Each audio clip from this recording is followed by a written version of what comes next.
Hello and welcome to the Creativity Conference's official podcast. My name is Aidan Rhode, and in this podcast, I'll be discussing all aspects of creativity with some of our world-class creative speakers who will be joining us in Iceland for the conference this coming August.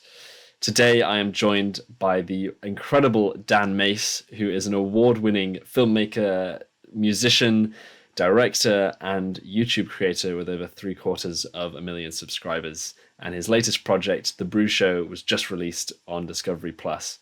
Dan, thank you so much for joining me today. How are you doing? Yeah, thanks for having me. Yeah, I'm really good. 2022, much better than 2021, which was far better than 2020. So yeah, Yes. it's a good year. Stoked. I just mentioned the Brew Show, but what are some of your other current creative projects that you're allowed to talk about that you're particularly excited to get out of bed in the morning and work on? Cool. Yeah, there's quite a few different things, which is problematic because I feel like, I don't know, I get sort of involved in a project. How do I say this? I always want to throw myself 100% into something, and then when it starts to hit that boring part within the project, then I try and reignite it with a new project. So then I sit with like three projects that I'm equally as passionate about. So I think for one example is I've been developing a feature film for 3 years, which is also, it shouldn't be in the script phase for 3 years. I mean, some film directors would say, that's completely fine and normal, but yeah, I've reached the point where we've been developing the script and workshopping the script, and it's just, I know that if I go the next step, then it's going to be 6 months. So I've been like holding that off with smaller projects, and I've been waiting for the confidence to take that leap of faith. But in the meantime, I've been working on the Brew Show for Discovery Plus, and we've been doing a bunch of other films with Discovery Plus as a company. And I'm busy changing the business to, it's called All of Us. So from Joe Films to All of Us, I've brought on a partner for the first time in my life. His name's Con Burtish. He's a highly awarded creative from South Africa. And yeah, so I don't know how much I can really, so All of Us it's a creative network, a global creative network that we've set up on a Discord channel, where in 2019 I did a show on my YouTube channel called The Not Normal Show, where I had an online map where you could come on and plant your unfinished ideas, which were seeds, and then you could vote on them, and 40,000 seeds were planted. Um, and I flew to, the goal was to fly to all of them, right? To go and complete these ideas with people. I got to like 12 of these ideas in a year.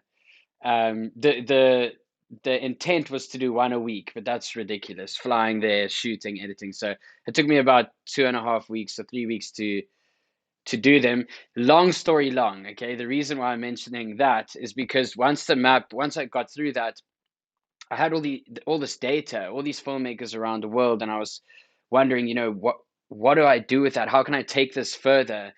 So we slowly rolling this out, where we're creating these global films with filmmakers from all around the world. I think we've got about 100 different countries around the world now, where we can access. It's the first time to create actual sustainable films where you don't have to burn jet fuel and drive cars and stay in expensive hotels. And then also in the next, where it's completely authentic, which I think is, with the Gen Z market, the new generation, it's the Gen Zs are the first to call bullshit, and this is a true way to create completely unfiltered and truly authentic pieces of film through using the actual community to do so within that area. I think that was a hell of a lot of information there in one go. So we can slowly break those down. But yeah, that's pretty much the gist of it, I think, with what I'm busy with right now. Yeah. Yeah, it's such a great idea. And a little shout out, I was part of the 100 filmmakers contingent that did the one of the films that I think is on Discovery Plus now. I don't know Oh if I made the yes. cut. I haven't seen it, but I was Oh, we part of actually the screened it last night. Yeah, yeah, we screened it on the Discord last night. The What Does Happiness Mean to You film. yeah. Yeah. Ah, sorry I wasn't there, but I No, can't no wait to see worries. I'll it. send it to you. Yeah. Perfect. I understand that you had COVID fairly early on in the pandemic, in terms of the grand scheme of things, and I understand that you got hit pretty hard by it. How, other than affecting your physical health for a few weeks, how did it affect your overall sort of workflow and creativity? Did you find that you were more sort of creatively enabled or stifled by the challenges it posed? Here in South Africa, it caused a lot of controversy when I first found out that I had COVID, um, because a friend of mine, Casey, made a video. Casey Neistat's a YouTuber, obviously, and yeah, we all got sick. Him, myself, Jesse, and we just didn't know what it was then, and that was way early on. I guess that was in like beginning of February, end of January, um, 2020. Then I had multiple doctors. I saw three different doctors, um, and I said, yeah, there's this flu thing happening in China, and that was all we were getting told at the time in the States. They were like, "There's no way. It's absolutely impossible. That sickness doesn't come here," you know. Um, and then I've gotten a plane about a month later. Um, Flew home, and they were doing all of the temperature tests and everything, the thermometer, and I went through the airport, and I came back, and it was my bachelor's, and I went to a weekend away, and I couldn't taste anything. And I spoke to my father-in-law, who's an ENT, and he said, "Oh yeah, that could have that just it can randomly happen to some people." And then on the Tuesday, he got an email from the World Health Organization to say that this is one of the symptoms. So he said, just go for a test. And I came out positive. Um, but because I had attended my bachelor's and we went to this festival, I had to go and tell the festival, which I think in turn, I don't know if they had to give back all the money for the tickets, but I'm assuming that's what happened. And yeah, they were very angry and they made a big scene about it. And I got known as this, or labeled here at least, as like this guy who goes around, this influencer, that goes, this world traveling bad influencer that goes around like infecting people and stuff. And it was really difficult for me. I was getting, my wife and I were getting really harsh emails and messages from people that we thought were friends. And so that side of it really affected my mental state, and which definitely controls my creativity. I'm one of those, like, I either go very high or very low, and I think when I'm very low, that's where the creativity happens. But it comes out when I'm high enough to release that stuff. When I'm confident enough to release the stuff that I was thinking about when I was like low down. So I'm sure a lot of creativity happened in that part of feeling like hopeless and shitty. And then I made a lot of films from there, and quite a lot of really like success ones that did well on YouTube, I guess, if you want to gauge success and with the metrics of views and likes. Um, yeah. Yeah, I mean, that's when I was just in my garage and I was making music out of a brick, and like I got married with cardboard guests in my garden, and I think being confined to like my walls of my house, there was something with it that just really helped me think outside the box like I've never really done before. I saw that you recently spent some time with Casey, who you mentioned, and some other big creators, Mr. Beast and Logan Paul. That's quite an eclectic mix of creators, Yeah, all yeah. in South Africa in one group. What was what was spending time with that group like? And were there any sort of takeaways that you gleaned from them? Totally. Um, I think first of all, uh, Logan is just such an incredible and wise person, very thoughtful. Um, and I don't think that, well, from my side, originally watching his content in the way that maybe um, he even painted himself within his YouTube videos in the way that the media definitely paints him. And I think his brother as well, like thrown in the mix there. I judged him before I actually got to meet him properly. And meeting him, I was really surprised isn't the right word, but I was firstly honored to meet him, and he had actually watched my videos before, and when I met him, he said, "Ah, I've been actually been watching your videos," and I thought, "Fuck, that's pretty crazy." Um, Casey sent me a video of Jimmy and Logan both sitting and watching my videos. He obviously got them to do it because he's a legend like that. But that was really that was crazy for me to see. So yeah, Logan is an incredible guy. I was lucky enough to develop, I think, to be what is a good friendship for the future. Um, Jimmy as well. I mean, they completely different characters. Um, Jimmy is, yeah, he's great, and he's wise. He's so wise. He's like a 40-year old businessman, wise.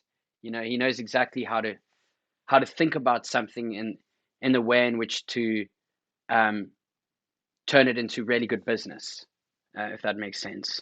Um, and then obviously Casey, who's a dear friend of mine, and he's just hilariously funny. And I think the three of them together was like the craziest mix of creators. And yeah, it was amazing for South Africa, and it was really great for Cape Town. I think the tourism board hopefully will see we'll be able to benefit from having them here and them speaking about it. I got a text from Logan last night just to say how incredible uh, Cape Town is and how much he loved being here in South Africa. That's awesome. Yeah. And something that Casey's done, and you have done as well, and to some extent the others, is sort of moving away from traditional media formats and sort of usurping academic styles of filmmaking. Like you and Casey now both have your own sort of online film schools, and you're sort of really pushing the message that film school is far less necessary than it was, say, 20, 30 years ago. What is so important to you about taking on this traditional academic style of filmmaking?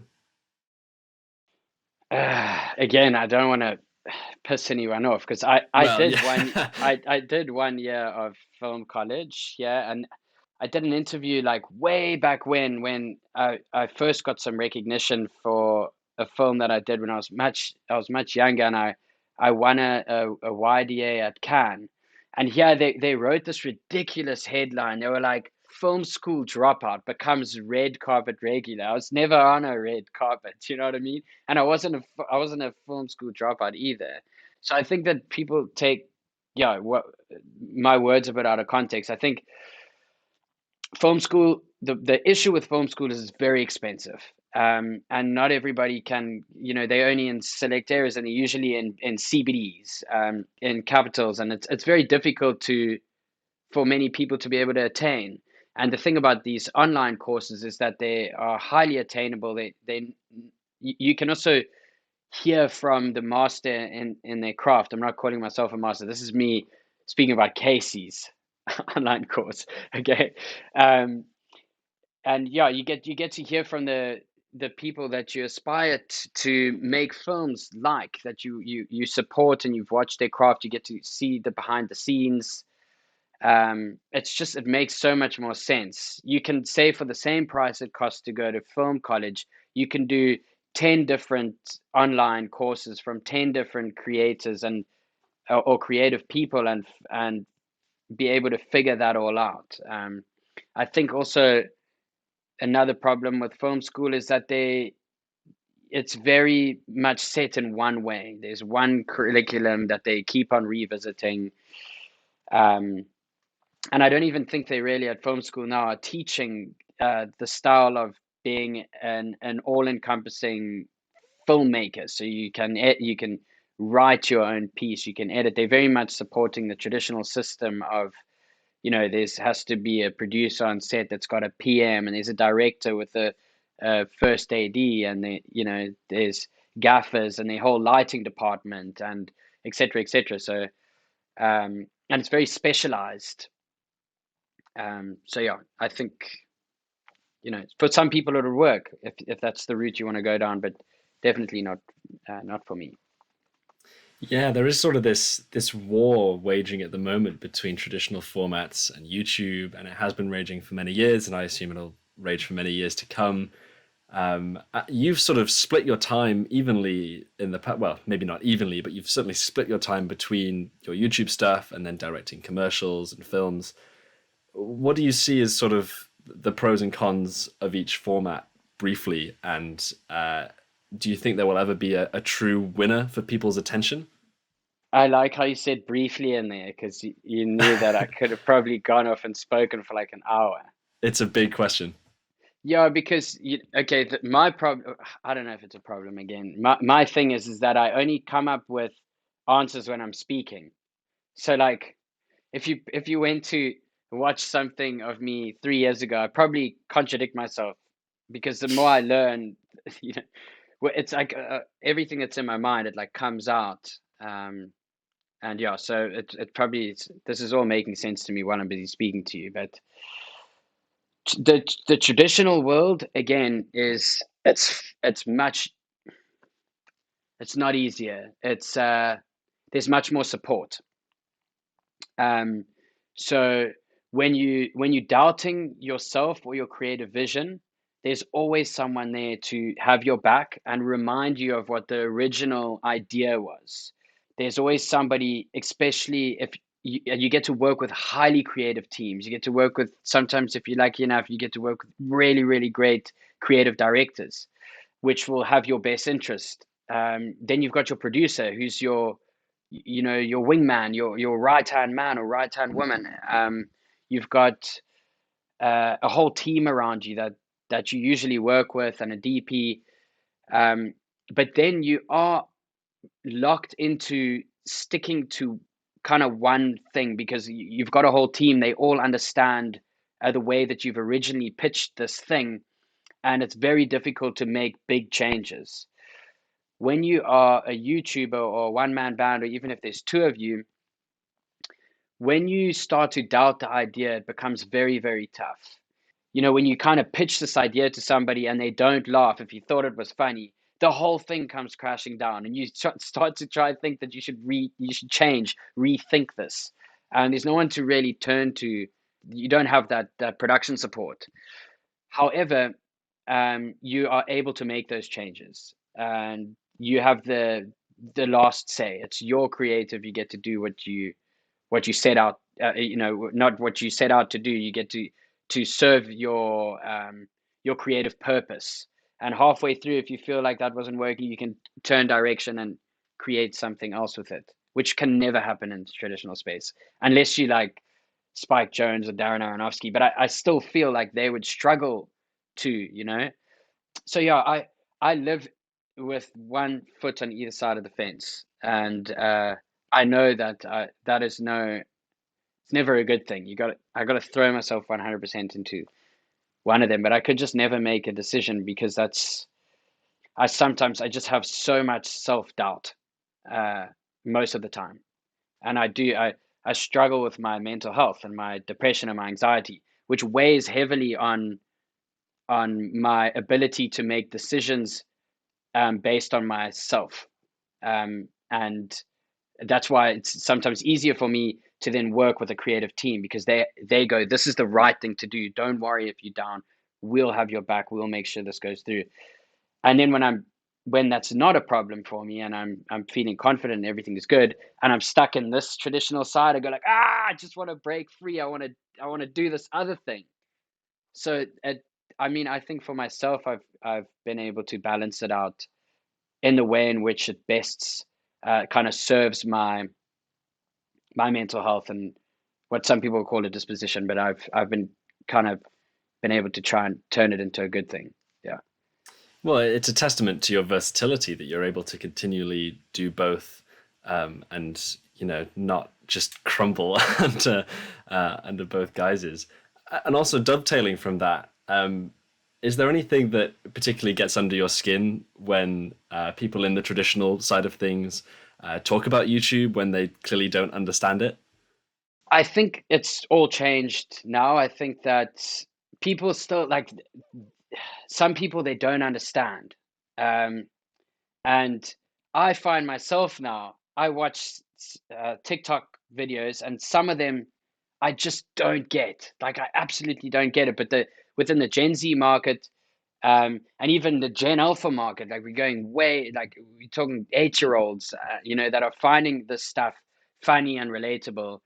I've realized that I'm just one of those traditional people that just didn't understand. Um, like my cousins are like, I don't know, 17, and they play me this music and they say this is like the new shit. This is good. And I listen to it, and I never thought I'd be this person that goes, "Fuck, this is shit." Like this is not music to me, but what do I know? It's about the market. So it used to piss me off. Um, but when I left my traditional job as a film director in 2017, and I got told that I'm gonna downgrade to being a YouTuber. That was, I think, the first time. It didn't really piss me off then. It made me like really ambitious to try and make a career out of it, because I think that was at the brink of people starting to develop this, being able to make money on YouTube. Um, but other than that, I mean, for me, I think if my content was slightly different, I would be getting a lot more comments. I try and balance between art and commerce. I try and find myself somewhere in the middle. If I'm moving too much on the commerce side, I'm pretty sure that there's a lot of comments that come from people that just don't understand, and they go, this is not art, or this is the death of art, or whatever. I'm not saying that. I'm just saying that I can imagine some people say that. Yeah. Of all the projects that you've worked on, of which there are many, are there any in particular that sort of lesser known about or underappreciated in your books that you've got a bit of a soft spot for and you wish that more people were aware of? Well, now what we're working on, the Brew Show, like if we had a look at metrics and successes, when I was first making YouTube videos and I was in the flow and I was like serving the platform, the views were a lot higher. But when I watch those films back, they're cringy to me. It's hard for me to watch them. And then the stuff now, I'm like, yo, okay, I'm actually excited about them. They look pretty good, but the views are less. But I just think that that's the landscape of YouTube nowadays. I think that it's very difficult to get views like we used to be able to get in 2017, 2018. But a project, the one that I've actually been the most passionate about is the one that hasn't been released yet, but it's only on Discovery Plus. It'll come on YouTube. Is the happiness film with the 100 different filmmakers around the world. When I watched that, um, so editing it is one thing, and then watching it back, and then when I watched it, I cried, like properly cried, tears of it. I've never felt more connected to something. And watching the footage of all these people, all these like-minded people around the world, all speaking about one simple or two simple things that make them happy, not in a cliched sense. That's where I was worried where the film was going to go. I thought it was going to be could have come out cheesy, cliche, like a Pinterest quote or something. But the uniqueness of the answers, and when you step back and you realize how much talent and beauty is out there, like, oh, geez, it's beautiful. I'll send it to you. It's yeah, it's something super special, and I hope that enough people get to see it so that they can. It's something to make you smile, for sure, Yeah, when you're it feeling down. was it was a privilege to be part of the group of filmmakers contributing to that. Um, Awesome, yeah, thank you. just before we wrap up, I know we're running swiftly out of time. I know we've talked a lot about your career thus far. Are there any creative outlets outside of your work that keep you creatively fulfilled? Yeah, music is a big passion of mine. I've always said if I wasn't in film, I think I would have been a musician of some sort. I can't sing at all, but I can play a few different instruments. I'm actually in the music studio now.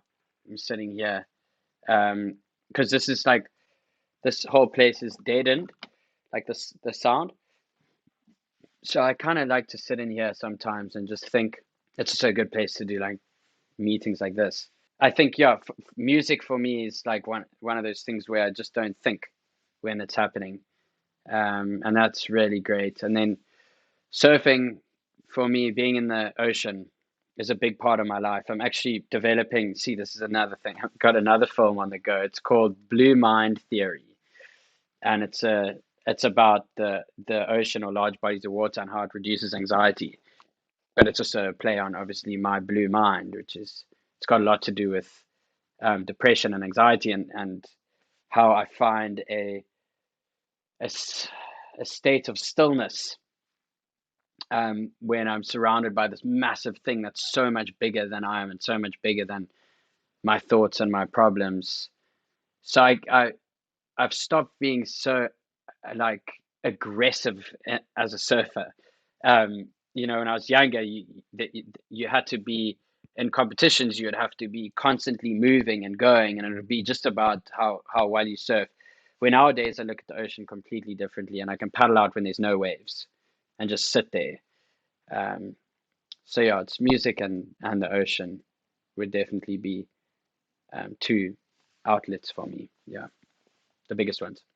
A lot of creatives have likened the feeling of sort of perfectly catching a wave when you're surfing to sort of entering a flow state in creativity. Yeah, And I think there's a lot of parallels there that can be drawn. Timothy Leary, yeah, has got like such a great quote. Um, it's something about, yeah, the future is ahead of you and the past is right behind you, and you're like in this perfect state of presence, and you balanced between the two.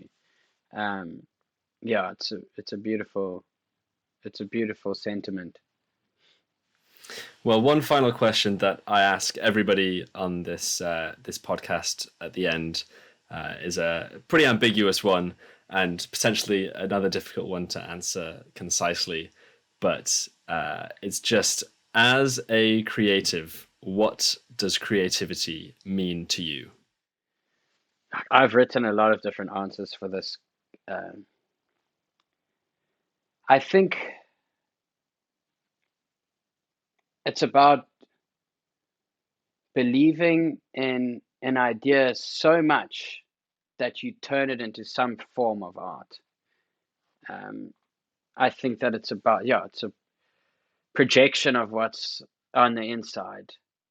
Um, it's like trying to make sense of an unanswered question in a form of music, dance, poetry, filmmaking, architecture. Even I still look at it, and I like my brother-in-law is I don't really know what to call it. It's like a chartered accountant or something. He makes like a ton of money doing spreadsheets and shit. Um, but that is creative in its own way. He has to find loopholes and things, and you know, I kind of look at anything like that as some form of being able to figure things out and put it into some form of action. Hope that makes sense. There's so many different manifestations of creativity in every walk of life. So that was very well put. Well, we're out of time, but thank you so much for joining me, Dan. It's been a real Thank you. pleasure to have you on, and Amazing. it's going to be amazing to have you in Iceland for the Creativity Conference in August this coming year. Yeah, can't wait. It's going to be amazing. Yeah. Yeah, and hopefully we'll see some of you tuning in at home, coming as attendees, because it's going to be an unbelievably cool event. And yeah, thank you again for listening, and thanks again for Awesome. joining me, Dan. Perfect. Cheers.